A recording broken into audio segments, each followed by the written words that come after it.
제가 목회하는 30년 가운데 처음으로 하는 설교 말씀인 것 같아요. 제가 한 번도 이 본문을 가지고 설교해 본 적이 없습니다. 이번 주에 무슨 말씀을 전할까 고민하고 기도하는 가운데 갑자기 이 짧은 말씀이 제 눈에 들어왔습니다. 내 인생을 축복된 자로 만들자. 예수님이 이 땅에 오신 가장 큰 이유는 바로 이 은혜를 우리에게 주시기 위함인 줄로 믿습니다. 별 볼 일 없었던 인생 가운데 예수 그리스도를 만나면 그 인생이 복되고 볼품이 있어지고 또 존귀한 자로 살아갈 수 있기 때문인 줄로 믿습니다. 그래서 이 말씀 5절밖에 안 되는데 이 말씀을 가만히 제가 이렇게 묵상하면서 느낀 것이 얼마나 축복된 인생의 삶을 살던 사람들 이름이 여기에 기록되어 있는가. 그 사람이 그렇게 됐대?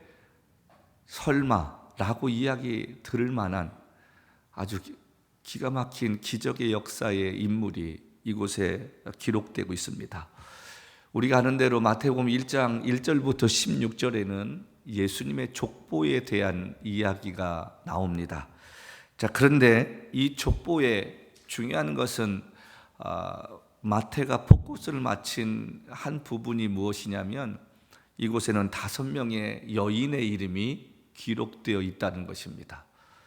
그 5명의 여인들을 가만히 살펴보면 그런 은혜를 입을 만한 사람들이 못 되었는데 하나님의 강권적인 축복 가운데 그들의 삶이 바뀌었다는 거예요. 매년 맞이하는 우리가 크리스마스를 앞두고 이 땅에 좋은 소식을 주시기 위해서 오신 예수 그리스도의 은혜가 내게도 좀 임하여서 나도 하나님 앞에 좀 복 있는 사람, 나도 다른 사람보다 뭔가 달라진 삶을 살 수 있는 사람으로 좀 하나님 은혜 달라고 내 인생도 축복된 자로 좀 만들어 달라는 이 간절함과 소원함이 좀 있어야 되지 않을까. 여기 3절에 보면 다말이라는 사람이 나옵니다. 그리고 5절에는 라합이라는 여인이 나오고요. 또 5절에는 룻이라는 여인이 나옵니다. 6절에는 우리아의 아내, 이름은 기록되어 있지 않지만 우리는 그 여인이 밧세바라는 사실을 알 수 있습니다. 그리고 16절에는 마리아라는 이 여인이 기록되어 있다는 것입니다. 우리가 아는 대로 라합이라는 여인은 여리고 성에 살던 가나안 이방 여인이었습니다. 룻은 모압 여인이었습니다. 자, 그런데 유다의 며느리였던 다말이라는 사람은 어디 여인이었을까?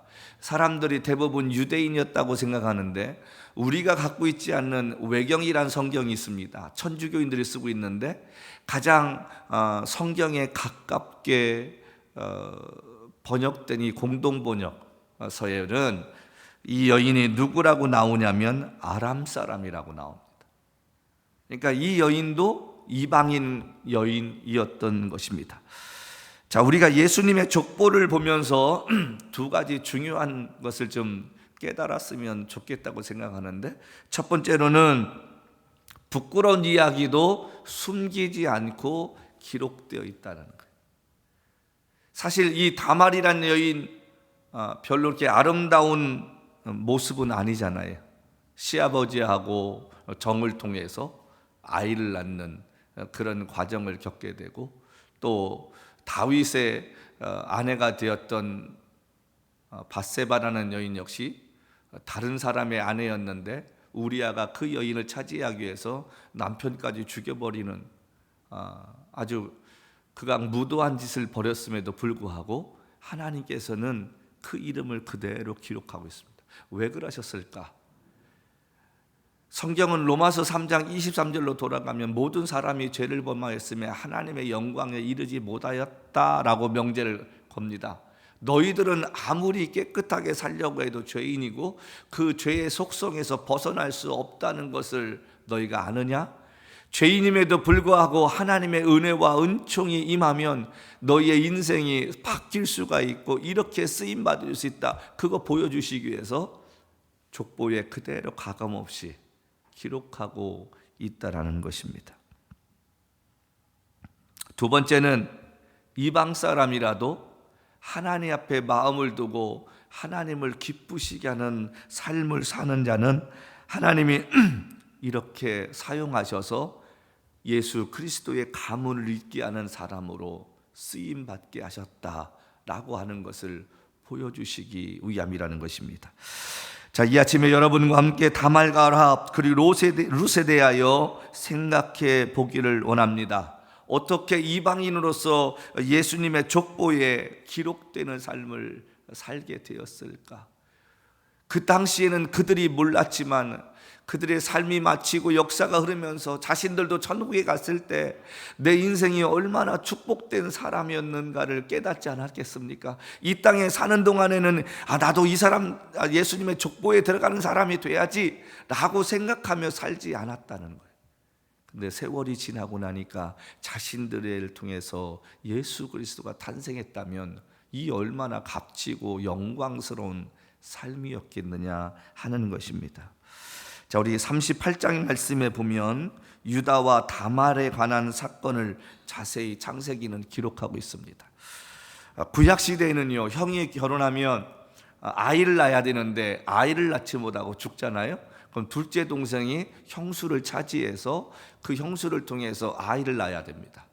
시족 사회였기 때문에 그 당시에는 근친상간이 사회적으로 허용됐던 그 시절이었다는 거지요. 자, 그런데 유다의 자식이었던 큰아들 엘이 아이를 낳지 못하고 죽게 되었습니다. 7절 말씀 보면 38장 7절 말씀에 유다의 장자 엘이 여호와 보시기에 악함으로 여호와께서 그를 죽이신지라. 그러니까 제가 이 유다라는 사람의 가문을 보면서요, 부모로서 자식을 제대로 교육시키지 못한 삶의 결과라고 생각을 해요. 사무엘도 마찬가지 아닙니까? 밖으로는 위대한 선지자였고 어떻게 보면 하나님께 쓰임받는 삶이었지만 자식만큼은 제대로 교육시키지 못했습니다. 그래서 나중에 이스라엘 백성들이 사무엘에게 찾아와서 우리에게도 왕을 주소서, 왕을 세우게 하소서. 그때 사무엘이 뭐라고 합니까? 야, 어떻게 그럴 수가 있냐? 우리는 신정 통치를 받는 국가인데 하나님만 섬겨야 되지 않느냐? 그랬더니 우리에게 왕을 주소서, 왕을 주소서. 그 당시에 이스라엘 백성들이 사무엘에게 왕을 달라고 요구했던 게 세 가지 이유입니다. 첫 번째로는 사무엘이 늙었다는 거예요. 더 이상 선지자의 노릇을 할 수 없는 만큼의 이제 나이가 들어서 이제 백성들을 신뢰하지 않게 됐다는 것.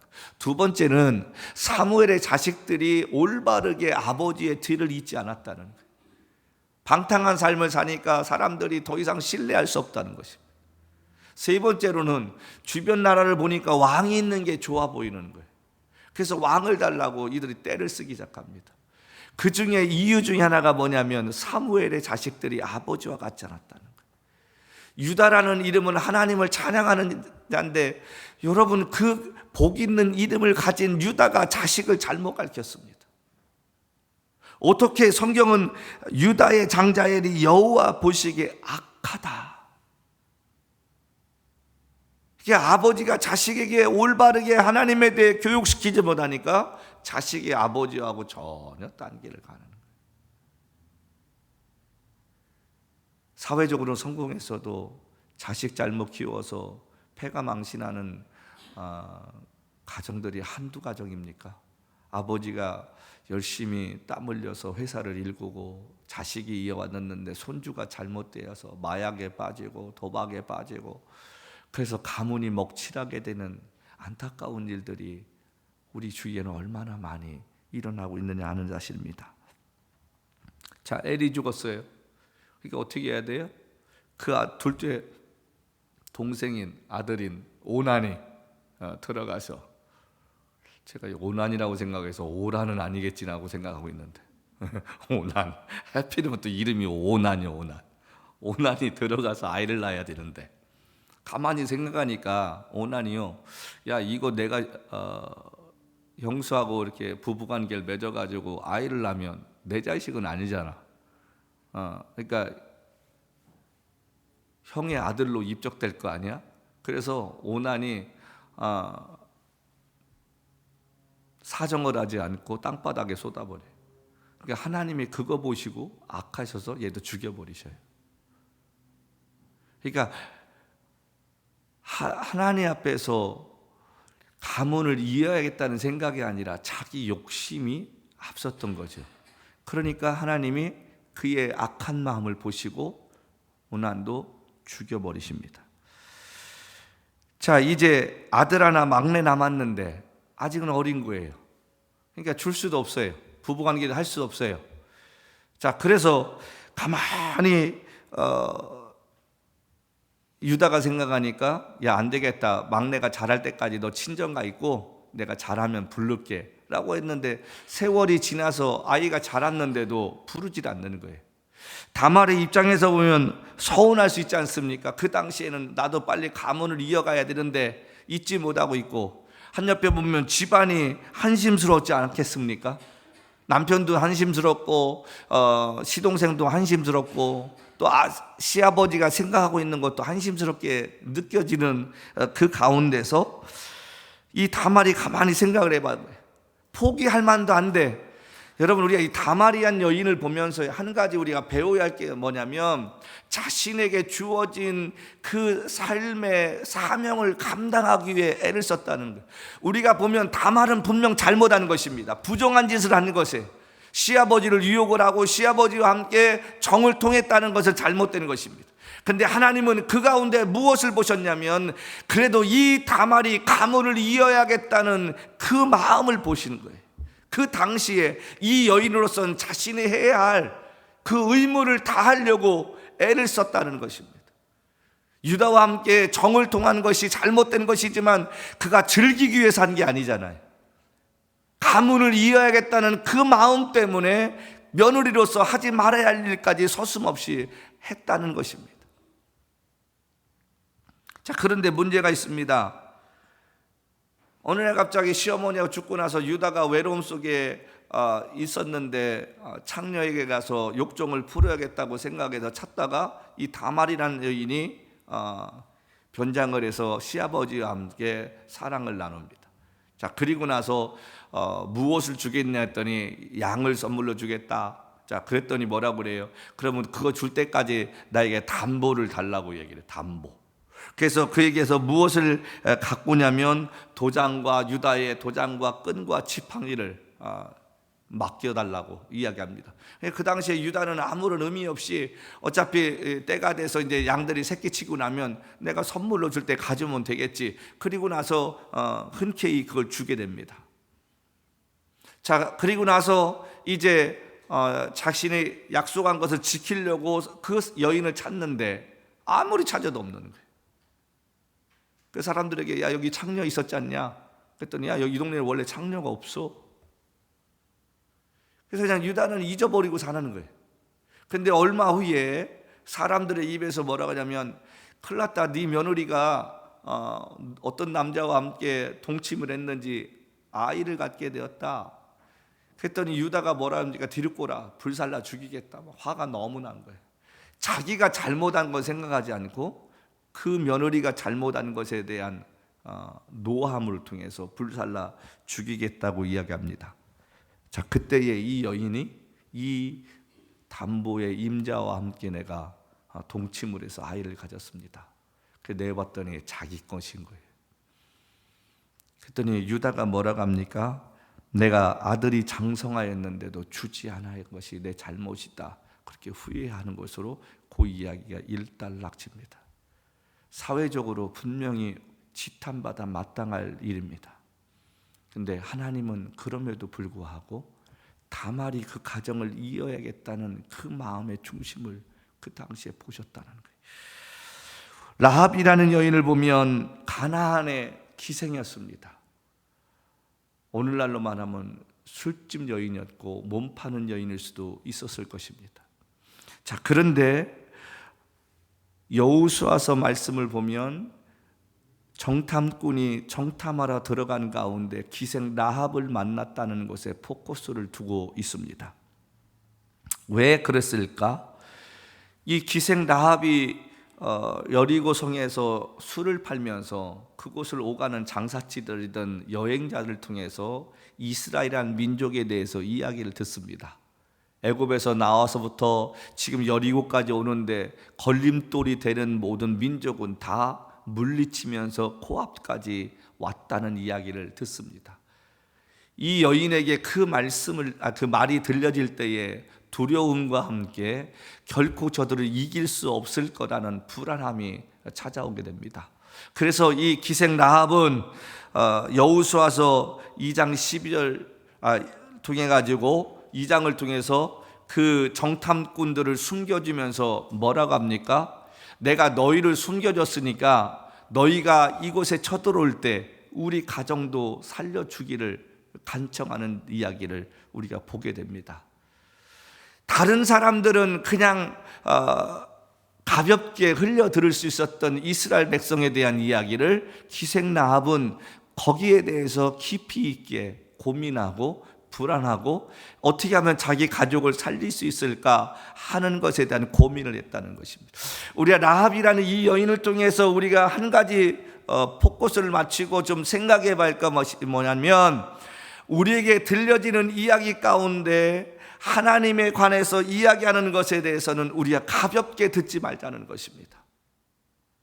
지금 세상에 돌아가는 것이 여러분 우리가 볼 때는 그냥 그럴 수 있겠다라고 생각하지 모르지만 우리가 살아왔던 그 어느 때보다도 심각한 상황으로 지금 가고 있습니다. 전쟁 나는 것도 그렇고요, 지진 나는 것도 그렇고요, 기상이변도 그렇고요, 어떻게 보면 예수님이 하신 성경의 말씀처럼 세상이 되어간다라고 우리가 생각하고, 여러분 우리가 거기에 대해서 기도할 수 있는 사람들이 돼야 되지 않겠습니까? 이러다가 정말 어느 날 주님 오시지, 이런 믿음 가지고 우리가 지켜야 할 믿음의 자리를 지킬 수 있는 지혜로운 자들이 되기를 주님으로 부탁합니다. 그냥 허투루 보는 것이 아니라 세상 돌아가는 것을 보면서요, 지금의 여러 가지 일어나는 일들을 보면서 점점 주님의 날이 가까워 오고 있다는 사실을 깨달았으면 좋겠습니다. 그 날이 언제인지는 모르지만 점점 되어져 가는 모습들이 그렇게 되어가고 있다는 이 사실을 기억했으면 좋겠습니다. 기생 라합이라는 사람은 이야기를 들을 때마다 어떻게 하면 우리 가정을 살릴 수 있을까, 그런 가운데 정탐꾼이 왔다는 이야기 들었을 때 그런 두말 없이 그들을 숨겨주었습니다. 그리고 그들에게 부탁합니다. 무엇을 부탁합니까? 너희들이 두를 때에 우리 가정을 살려달라고. 그랬더니 그들이 뭐랍니까? 붉은 줄을 창문에 내려놓으면 니네 집은 우리가 지나가겠다. 이 여인에게 있어서 그 붉은 줄은 생명의 동아줄 아니었겠습니까? 왜 그랬을까요? 그 가정만이라도 구원시켜야겠다는 생각에서 가족을 다 모아서 결국은 그 가운데 있었던 사람들을 살아납니다. 그리고 그 정탐꾼 중에 한 명이었던 살렘이라는 사람과 결혼을 해서 결국 예수님의 족보에 들어가게 되었다는 거죠. 지혜로운 여인 아닙니까? 우리가 세상 살면서요, 좋은 게 좋은 거로 사는 것이 좋은 게 아닙니다. 하나님의 뜻대로 살고 하나님의 편에서 사는 것이 지혜로운 삶인 줄로 믿습니다. 세상 모든 사람이 노아가 방주를 지을 때 술 먹고 장가가고 누릴 거 다 누렸지만 노아만큼은 하나님 말씀을 따라 자신에게 주어진 일을 하는 그 자리를 지켰다는 거예요. 지금 세상은 좋은 게 좋은 거고요, 모나게 살지 않고 그냥 거북한 이야기하지 않고 살고 잘못된 것 이야기하지 않고 사는 것이 융통성이 있다라고 말합니다. 그러나 저와 여러분이 세상 살면서 제일 먼저 가져야 할 마음이 무엇입니까? 좁은 길로 가되 아닌 것은 아니라고 이야기하고 옳은 것은 옳다고 이야기하면서 그곳에서 내가 불이익을 겪는다 할지라도 주님이 기뻐하시는 삶을 사는 것이 그 일이라면 여러분 주저없이 거기에 투자할 수 있는 가치 있는 삶을 사는 우리가 되었으면 좋겠습니다. 그게 좁은 문으로 들어가는 거예요. 넓은 문으로 가는 건 쉬워요. 사람들과 어울리면서 좋은 게 좋은 거지. 그 사람 잘못한 거 굳이 내가 이야기할 필요가 있나? 내가 해서 그 사람한테 미움받을 필요가 있나? 그 당시엔 좋을런지 모르지만 주님 앞에 서는 날 그것이 얼마나 통곡을 하며 후회할 것인가, 그 때가 되면 알 것이라고 저는 믿습니다. 짧은 4장으로 기록된 룻기서에는 한 가정의 몰락과 함께 이방 여인인 룻이 시어머니를 어떻게 모시고 살았는가에 대한 아름다운 이야기가 나옵니다. 어떻게 보면 한 가정이 예루살렘에 흉년이 들어서 모압 땅으로 가서 가정이 다 멸문지화를 당했다라고 우리는 생각할 수 있지만, 한 옆에 보면 한 여인을 역사의 무대에 끌고 오시기 위한 하나님의 계획하심이 그 룻기서에 나온다는 거지요. 자, 룻기서에는 두 여인이 나옵니다. 그 룻과 함께 두 번째 며느리였던 여인이 나오지만, 성경은 이 룻이란 여인에게 포커스를 둡니다. 왜 그랬을까요? 그 둘째 며느리는 나오미가 예루살렘으로 돌아가면서 뭐라고 합니까? 네 고향 땅으로 돌아가라고 했더니 이 여인은 울면서 돌아가지만, 룻이란 여인은 끝까지 시어머니를 모시겠다는 말합니다.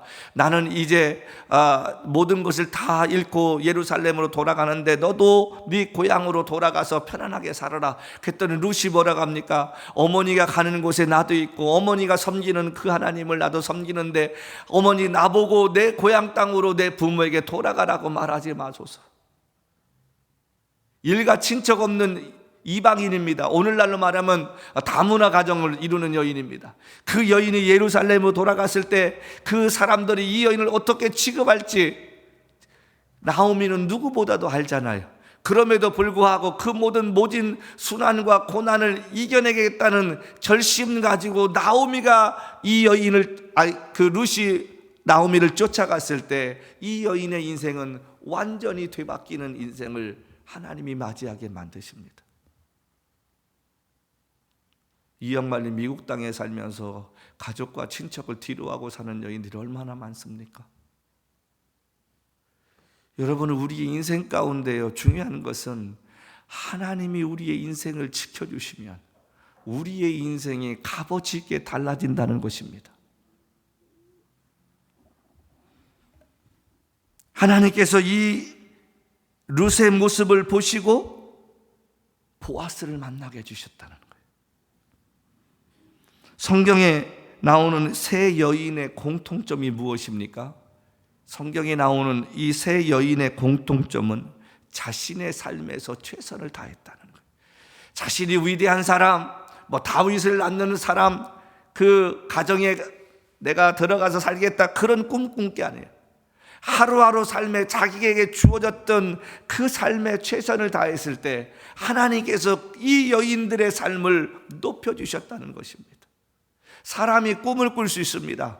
근데 그 꿈을 꾸되 그 꿈을 이끌어 가시는 것이 하나님이심을 믿고 살면 때로는 내가 그 꿈이 이루어지지 않는다 할지라도 낙심할 이유가 없다는 것입니다.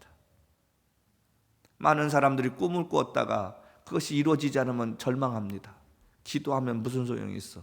아무런 의미가 없잖아. 예수 믿는다고? 그게 된다고? 뭐가 되는데? 절망 속에서 부르짖을 때가 얼마나 많습니까?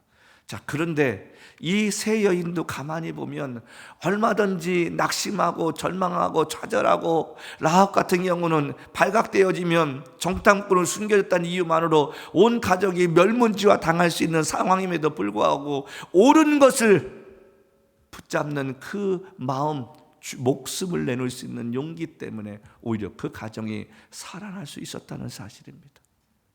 다말도 자기가 아이를 가지면 어떤 일이 벌어질 거 알면서도 시아버지와 함께 그 일을 벌였음에도 불구하고 하나님은 그 여인을 죽이지 않으셨습니다. 나오미와 함께 그 머나먼 길을 가는 룻의 마음은 어떻겠습니까? 어쩌면 다시는 고향 땅에 돌아올 수 없을지도 모른다는 그 불안함을 갖고서도 이 여인은 끝까지 자기에게 주어진 시어머니를 돌봐야겠다는 아름다운 그 사랑의 마음을 하나님이 기억하시고 그 여인의 인생을 외롭지 않게 해주셨다는 것입니다. 우리는 이 세 여인을 통해서 한 가지 배웁니다. 무엇을 배웁니까? 결단입니다. 옳은 것을 위해서는 목이라도 내놓을 수 있는 그 결단함을 가졌을 때 에스더의 고백처럼 죽으면 죽으리라는 고백 속에 하나님은 오히려 살리시는 은혜를 경험하게 만드셨다는 것입니다. 소소한 일상 가운데 저와 여러분들에게 주어진 삶의 환경에 최선을 다하며 살 때 하나님은 때에 따라 돕는 은혜를 주실 줄로 믿습니다. 지금 여러분과 제가 이루는 꿈이 이루어지지 않았다고 낙심하지 마십시다. 어쩌면 저와 여러분 때에 이루어지지 않아도 하나님이 초석을 만드시게 하시는 일에 사용하실 줄 누가 압니까? 이 사람들이 예수님의 족보에 내가 기록되는 사람이 되어야겠다는 야망이 있었던 사람도 아닙니다. 자신의 일상에 최선을 다했을 때 하나님은 족보에 올라가는 은혜를 주셨다는 것입니다. 우리가 아는 에녹이라는 사람, 300년을 하나님과 동행하다가 죽음을 맛보지 않고 하늘로 올라간 그 사람이 내가 하나님과 동행해야지, 하나님 기쁘시는 삶을 살아야지 나가서 전도하거나 교회를 세웠다는 얘기 없습니다. 성경은 그가 하나님과 300년을 동행했다고 말합니다. 여기서 300년을 동행했다는 말은 무슨 의미가 있습니까? 매일의 일상생활 가운데 그가 하나님이 기뻐하는 일이 무엇인가를 생각하며 살았다는 것입니다. 우리가 에녹이라는 사람을 통해서 우리가 생각할 것 한 가지가 있는데, 그가 65세의 인생을 살아오면서 성경은 거기에 초점을 맞춰둔 게 아니라 65세에 무두셀라를 낳았을 때부터 그의 인생이 바뀌었다는 것입니다. 무두셀라는 하나님께서 직접 지어주신 이름입니다. 무슨 뜻입니까? 그가 죽으면 심판이 온다, 그런 뜻입니다. 그러니까 무두셀라를 낳고 하나님께서 그의 이름을 지어주신 걸 보는 그 순간부터 에녹은 마음속에 무엇을 품었다는 것입니까? 무두셀라가 죽으면 세상에 심판이 온다. 그래서 그의 인생이 바뀌어서 날마다 하나님을 두려워하며 하나님 기쁘시게 하는 삶을 살았다는 거예요. 저는 여러분에게도 인생의 전환점이 있었으면 좋겠습니다. 무엇이 되었든 그 전환점을 통해 우리가 다른 어떤 것보다도 하나님 앞에 더 신실하게 살 수 있는 그 모티브가 있었으면 좋겠습니다. 그것이 이번에 태강절이 되었으면 좋겠어요. 내 인생 이렇게 살아도 좋을까? 정말 하나님 앞에 서는 날 내가 칭찬받을 수 있는 인생을 살고 있을까? 참된 믿음은 일상에서 내게 주어진 것을 가지고 최선을 다할 때 하나님 앞에 쓰임받을 수 있다는 것입니다. 여러분, 예수님의 제자들이 내가 주님 앞에 쓰임받아야지 그렇게 살지 않았습니다. 매일의 삶 속에서 자신들의 주어진 일상생활에 최선을 다할 때 주님께서 찾아오셨다는 것입니다. 예수님의 탄생의 소식을 듣고 마구간으로 달려갔던 양치는 목자들이 메시아를 보내달라고 고래고래 소리 지르며 기도하다가 그 음성 들은 거 아닙니다. 여느 때와 다름없이 자신들에게 맡겨진 양치는 그 사명을 감당할 때 천사를 통해 하나님께서 음성을 듣게 해주셨다는 것입니다. 여러분과 저에게 주어진 일상의 생활이 무엇입니까? 어떤 일터든 목양이든 여러분 그 일에 최선을 다하십시다. 하나님 앞에 최선을 다하다 보면 하나님께서 어느 날 휴거되게 하시는 그날에 저와 여러분의 이름을 부르실 줄로 믿습니다. 마지막 날이 다가오니까 우리가 기도원에 들어가자, 어느 이단 집단에 들어가야 들림 받는다, 성경은 그렇게 말하지 않습니다. 성경은 우리에게 매일의 삶 가운데 하던 일 최선을 다해서 하던 그 어느 날 천사장의 나팔 소리가 울려 퍼지고 우리 모두가 들림 받는다고 말씀하고 있습니다. 매일매일 내게 주어진 인생의 그 시간을 주님을 기억하면서 최선을 다하며 살 때 저와 여러분의 인생이 축복된 자로 바뀌게 될 줄로 믿습니다. 내게 주어진 환경이 어떻든 간에 내가 한 달란트 받았으면 한 달란트라는 그 마음 가지고 최선을 다하는 우리가 되십시다. 우리가 위에 언급한 세 사람이 자신의 환경만 보고 살았다면 어떤 결과가 일어났을까요? 좌절하고 낙심할 수밖에 없지만 그들은 그 환경을 뛰어넘으려고 애쓰며 살았다는 것입니다. 저는 이 세상에서 제일 못난 사람이 누굴까? 환경 탓하고 부모 탓하는 사람들. 우리 부모는 왜 내게 이런 것도 물려주지 않으시고 이렇게 했을까? 환경 탓하는 사람들. 여러분 인생의 성공의 반열에 뒀던 사람들의 삶을 보면 실패하지 않은 사람이 어디 있습니까? 넘어지고 또 넘어지고 실패하고 또 실패해도 저들은 오뚜기처럼 일어났다는 거예요. 성경에 나오는 쓰임받았던 인생들, 하나님 앞에 성공자라고 일컬음 받을 수 있을 만큼 살았던 사람들의 그 삶의 공통점이 무엇입니까?